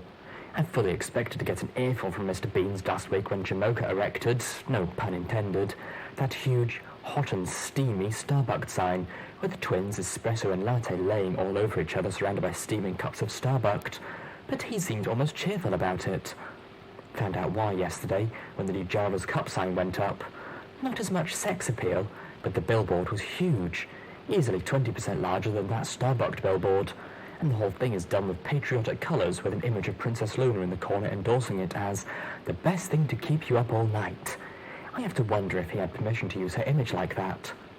Jamocha has spent most of the day trying to persuade me that Java's Cup billboard was too big, against regulations, and a hazard come the next windstorm. I told him to file his complaints with the zoning office. The sun was setting as the Sky Bandit flew towards the black form of Buckling Cross. "Whoa, Nelly!" Calamity shouted, pulling up sharply as half a dozen automated turrets turned our way. Velvet Remedy threw her shield around him as the guns opened fire. Bullets and lances of coloured light filled the air around us. I focused, my horn glowing, as Velvet Remedy cast her disintegration ward over us. The light of my magic flickered around each turret on Buckling Cross. Not just the ones shooting at us, but all of them. For good measure, I extended my spell over the sentinel robot I could make out on the bridge. Calamity danced in the air, trying to keep the Sky Bandit from taking more than a few minor hits by putting himself between the guns and us. The shield about him was taking so many bullets it looked like a sparkler. I focused harder, working as fast as I could. I knew I could do this. I'd effectively done it before. Just yesterday I crawled under the Skyband and swapped out the spark batteries. I have the technical expertise. This was easy, but it was taking longer than I wanted.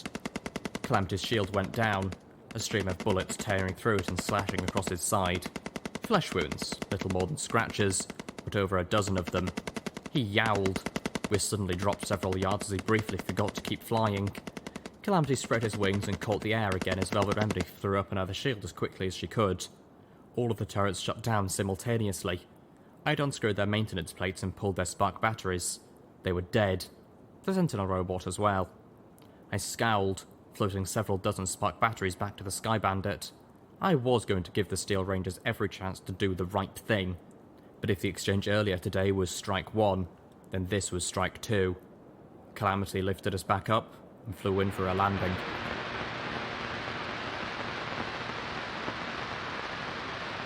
Responses came back from Stable Tech today.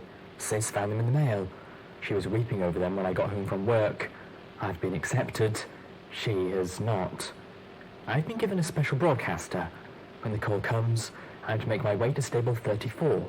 The broadcaster will be my proof of acceptance according to the letter, which warned me not to lose it. I offered to give my sister the broadcaster, and thus my place in Stable 34, but she refused. She says she should be out here anyway. If the warning comes, she'll try to make it to Darling. I spent most of the evening pleading with her as she drank herself into a stupor. The rest I spent crying and trying to convince myself that it doesn't matter anyway. The stables will never be used after all. There's no way the Zebras would dare use weaponized megaspells. It would mean their destruction as much as ours. I have to believe that. It's bad when workers become the high point of my day, but I'm not sure how long that will last. Java's Cup is still losing a lot of business to Starbucked, and Mr. Beans is getting desperate. Today, Mr. Beans added a new vending machine to his coffee shop, an Iron Shot's Ammo Emporium vendor. Now you can buy your caffeine and your bullets in one easy stop. No good can come of this. As we landed, Velvet Remedy tossed up a shield in front of the Sky Bandit, moulding it between the ruins of several chariots, and then stepped out. Several Steel Rangers came charging towards us. Rocket whisked down with one of their battle saddles, impacting on the shield, which immediately collapsed in a stark reminder of the limitations of our unicorn's magical power. Greetings, Steel Rangers, Velvet said, magnifying her voice magically. We come in peace to negotiate the safe return of your esteemed elder. I was willing to forgive the missile, but if they shot at her after her greeting, that would be strike 3. The Steel Rangers slowed to a brisk trot. They were not firing, at least not yet. Buckling Cross is the property of the Steel Rangers, one of them called out, her own voice magnified by the armor she wore. Leave at once. Any negotiations will commence afterwards. I know what this place is, Knight Riverseed, Steelhooves announced, stepping out of the Sky Bandit and striding up to Velvet Remedy's side. And you would do well to mind your place. You are in the presence of 2 elders, one of whom is speaking to you. Star Paladin Steelhooves? The Nightmare asked, clearly recognizing Steelhooves' unique voice. She stammered, trotting in place a moment. We do not recognize your authority anymore. You're a traitor. No, I'm a loyalist to the Ministry Mayor and the true purpose of the Rangers. Steelhooves told her flatly.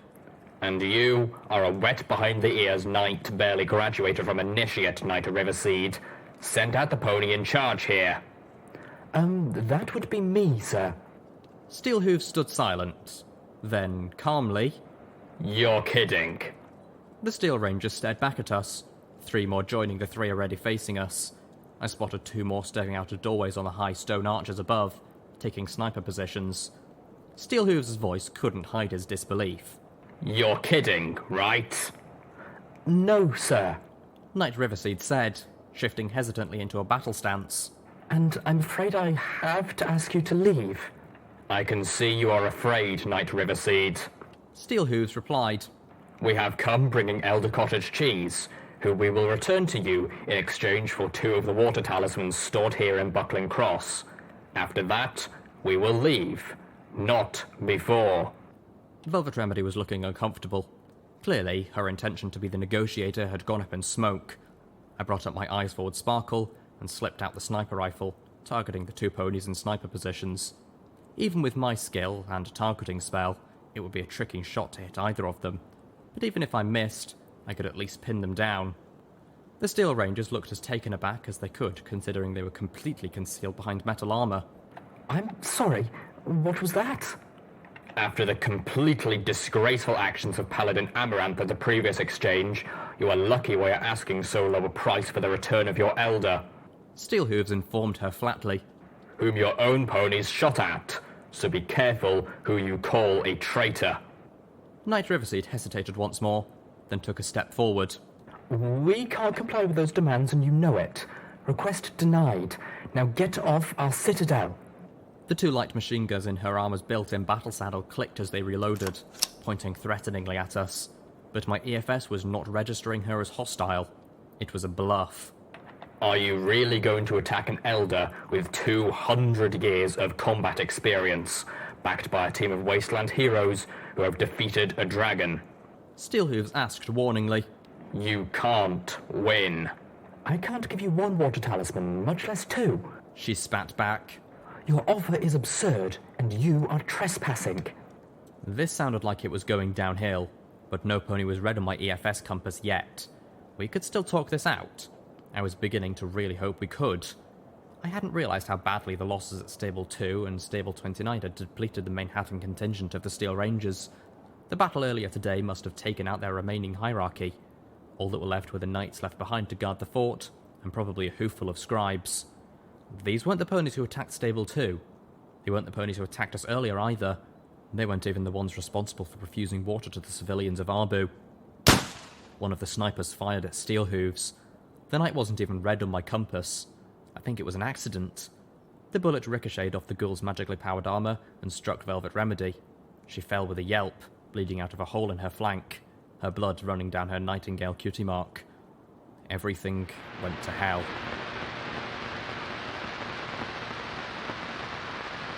Stop shooting at us! I yelled. Surrender! The 2 unicorn scribes were clearly panicked. With all the alarms and the explosions outside, I wasn't surprised.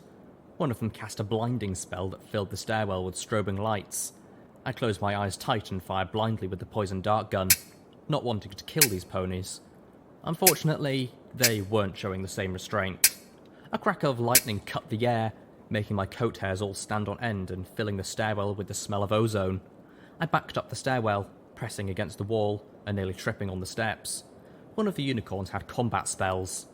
I fired again, hoping that if I couldn't hit them, I could at least keep them from getting any closer. The 2 water talismans we had come to procure dangled from my horn on chains.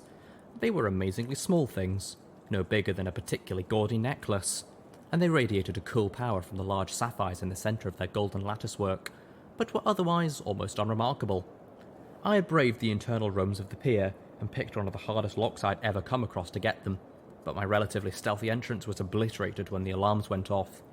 I felt a cold breeze and could clearly hear the sound of Steelhooves' grenade machine gun as he battled knights with a fraction of the skill, but just as much ridiculous firepower.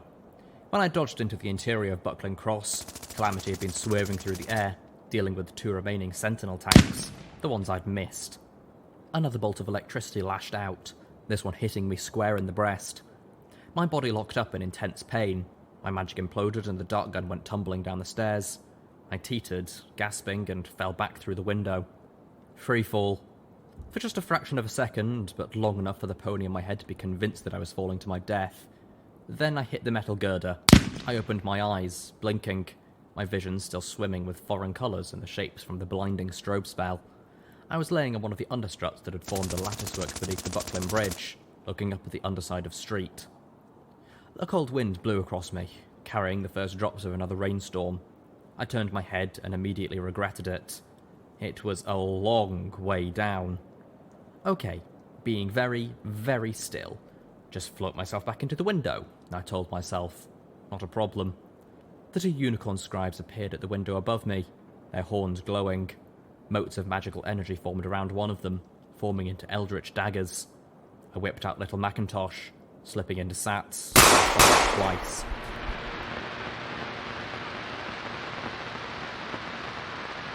Calamity flapped his wings and the Sky Bandit lifted away from Buckling Cross. The rest of us huddled in the Sky Bandit. which was now considerably more riddled with bullet holes. Next stop, Calamity insisted we would start putting on armour, while we still had much of a passenger wagon left. Zenith was tending to Velvet Remedy, who was breathing heavily as she slept. The bullet had lodged inside her flank, and Velvet had spent the battle digging it out while Zenith applied healing potions and zebra poultices as needed. Velvet would be okay, but she had lost a fair amount of blood and needed to rest. In the end, only 2 of the Buckling Cross ponies surrendered. We let them go in one of Cross's boats. I watched them as the crane lowered them, shuddering under the waves of deep hurt and how very few ponies were in that boat. We had stripped the fallen knights, scribes and initiates, 14 in all, and built a funeral pyre. They deserved that much. I wondered if the outcasts would claim Buckling Cross for their own now. We would take our 2 water talismans to Friendship City and Stable 29, but first we needed rest. Arbu had offered a sanctuary, and I was eager to take them up on it. The light from the pyre danced into the sky. As if summoned, a streak of green and gold appeared, whirling and pirouetting amongst the flames. I played the final audio log that I had been able to recover as we flew through the darkness. I woke up in the hospital this afternoon. Apparently, I've been in and out of surgery for 2 days. Fortunately, the company is paying for most of the costs, seeing as I was injured on the job. I had gotten a frantic call from Mrs. Weather, who was screaming about murder. I rushed to the mall as fast as I could, telling her to send a terminal message to the police. We had a doozy of a storm the night before, and when I got there, Sunnysuds's laundromat was a complete disaster. Turns out that Jamocha Joe was right about that fucking huge-ass billboard of Mr. Bean's. Damn thing came crashing down this morning, and a good 3 hours after the storm had passed, tearing through Sunnysuds's roof. The murder victim, turns out, was Mrs. Weather's fucking poodle. She was screaming and hollering at Mr. Bean, so red-faced I thought she would explode, claiming that he murdered her poor little walking piss dispenser, like he was the one who left her damn dog in the laundromat while she popped out for a cake. I can't say I didn't laugh. I didn't even see the batty old unicorn produce the firearm. I still don't know whether she was actually trying to shoot me, or if the bullet was meant for Mr. Bean's and her aim was just that bad. I'm told the police have her in custody. While I was in surgery, my stable tech broadcaster went off. I missed the call, but that's okay. According to the message, this was just some sort of test run, like those fire drills they used to make us do in school. I've decided not to mention it to my sister. She's already too much of a mess. Sis is here, looking more depressed and anxious than ever. I don't think she's been sleeping. I've told her the doctors all say I'll be fine. I'll be up and about, good as new. And by the end of the week, I don't think that she was really listening. I've been shot, and that's all she seemed to be able to focus on. Well, that and the other thing. Apparently, while I was in surgery, ponies from the Ministry of Morale paid her a visit. According to Sis, they were asking all sorts of questions about Darling. Weird things, like that she'd set at a birthday party and her internship last year with 4 stars. Sis was freaking out. I think she's losing it. I've seen this sort of thing before, and as much as I hate it, I think it's time to call the Ministry of Peace. They're the only ones who seem to be able to deal with wartime stress disorder.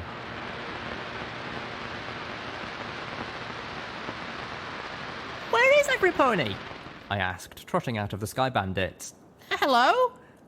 It is late, Zenith intoned. They are likely all asleep. I nodded.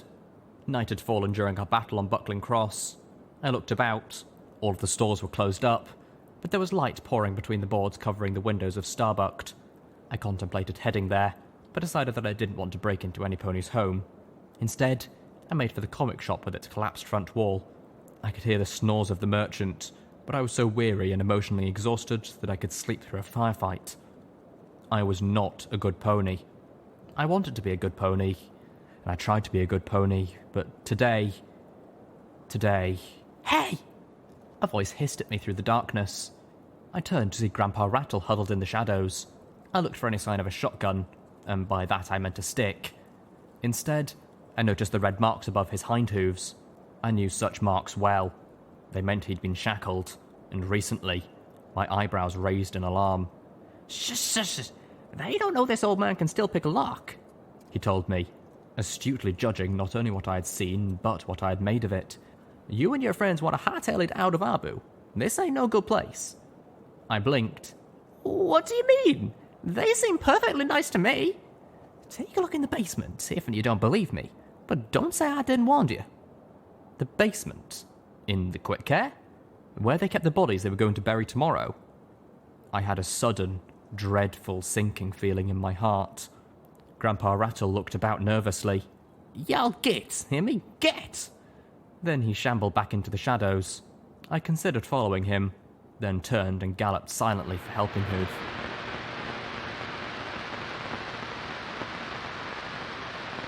There were 3 ponies in the Helping Hoof quick care. They were chatting around bowls of stew, cigarette butts, and a game that involved black chits and white dots.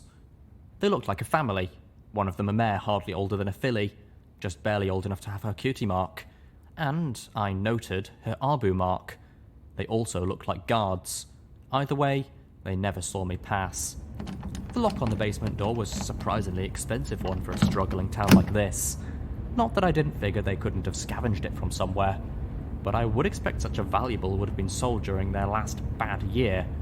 It was still the easiest lock I'd picked that evening. The smell hit me immediately, followed by the sound of flies.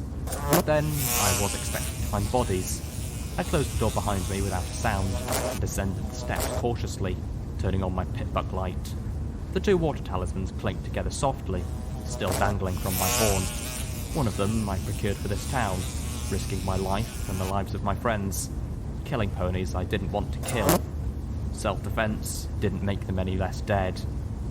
Clink, clink. The basement was an abattoir. Blood, both new and old, stained the tile floor in splatters and streaks, running towards the drain embedded in the centre. Bodies of ponies lay on the tables, carved not just open, but apart, skinned and flayed, the meat removed. I recognised the dead from Arbu and the bandits alike. The remains of more ponies were piled in barrels in a corner. Beside the barrels were the refrigerators. They were lined up like soldiers wearing uniforms of discoloured white, except where they were stained with blood. Trembling, I approached one of them, my skin crawling as I stepped onto the sticky, wet floor. I reached out telekinetically to open the first refrigerator, feeling a sick terror touching at it with my magic. It was locked. So were the others, but that didn't stop me. I unlocked the first one and braced myself. I swung the door open, and I saw the meat. I turned, reeling. My gaze caught on a pony skull hung on the wall next to the stairs where I couldn't see it before. The skull was mounted on a plaque. Beneath it, some pony had soldered the word Unity. We're all going to be together as one, ain't we? It was a bad year for us, so we took some solace in him. They ate him, I realised, my mind teetering on the darkest edge of night. They killed the preacher, and they ate him. Clink, clink. The black stallion who had been Sandy Shaw's father lay on one of those tables. His ribs were cracked open, and they'd cut out his heart. It's an Arbu mark. We get it after we eat the heart of our first kill. But I killed the cult's father, and I certainly wasn't going to. Oh, goddesses. I felt suddenly and violently ill. I stumbled against the wall, retching, trying to purge myself of every last bit of the evening's meal. My head began to pound again. I felt dizzy, like concussion, and I'd killed for these ponies. I shuddered and vomited again, and spit repeatedly, trying to clear the taste from my mouth. I wanted to wash my mouth out with Radaway. The talismans knocked together. Clink. The feeling of illness passed, leaving me just feeling violent.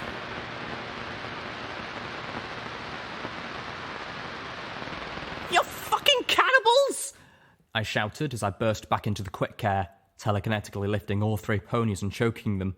What the fuck is wrong with you? The wasteland isn't fucked up enough? The mother of the family, the same apricot unicorn mare who had been collecting the bodies, levitated a knife from the table. I knocked it away with my own magic. You fed the cult his own father! You sick monsters! I raged, seeing nothing but red. The youngest mare was passing out. The other 2 struggled, the father trying to bucket me even though I was across the room.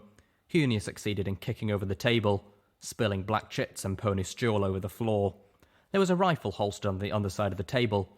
The apricot mare focused, turning the whole table to fire at me. I felt the bullet impact my armour, bruising badly as it failed to penetrate. It hurt, but I didn't even let myself wince. Where is the colt? I growled. I needed to find him, to save him from this place. Him and any pony else who could still be saved. As for the rest... The father weakly pointed towards Starbuck. Thank you, I hissed as I pulled out the zebra rifle. I dropped their burning bodies to the floor and trotted out of the door. A pony stumbled towards me in the darkness. I swung the zebra rifle around but stopped as I recognized the merchant. I heard a shot, the merchant pony said, looking worried. Are the bandits back? I studied the pony a moment before asking, my voice dangerous and low. Did you know? The merchant froze, reassessing the situation. Know what? That Arbu is full of cannibals. The meat they're selling for you is pony meat. Did you know? The merchant pony blanched, looking immediately ill. The pony swayed, fighting to stay on all four hooves. That was answer enough. Go look in the basement, I said, pointing the way I came. Mind the bodies and the fire. Then go tell every pony you meet. I turned towards Starbuck, where the light still poured out of the boarded-up windows. I could hear my friends galloping towards me, but I ignored them. Instead, I marched towards the door of the coffee shop. The righteous fury of hell followed behind me.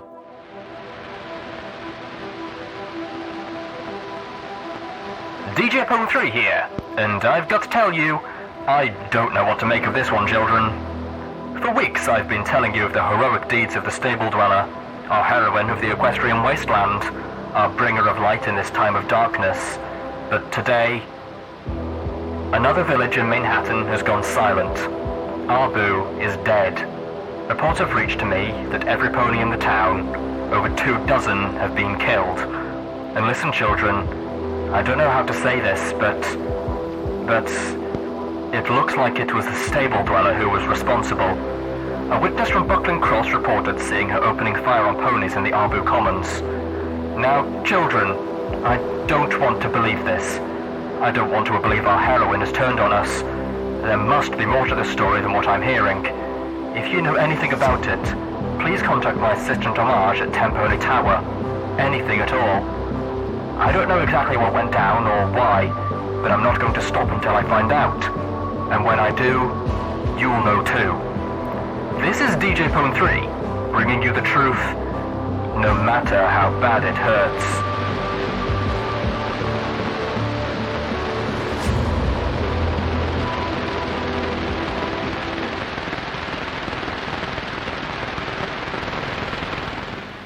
Footnote: maximum level.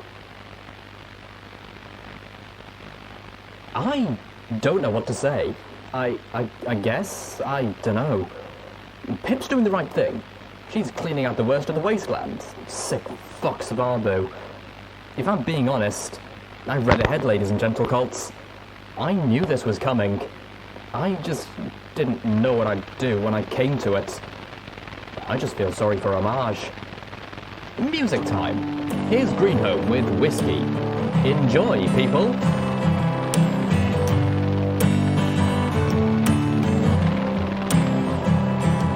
Oh, they should have just sent the whiskey when they saw the trouble coming. Oh, they should have just sent the whiskey, then there wouldn't be a running. The times are tough, the things are bad, so why be dumb and risky when you see the trouble come? Just send the whiskey.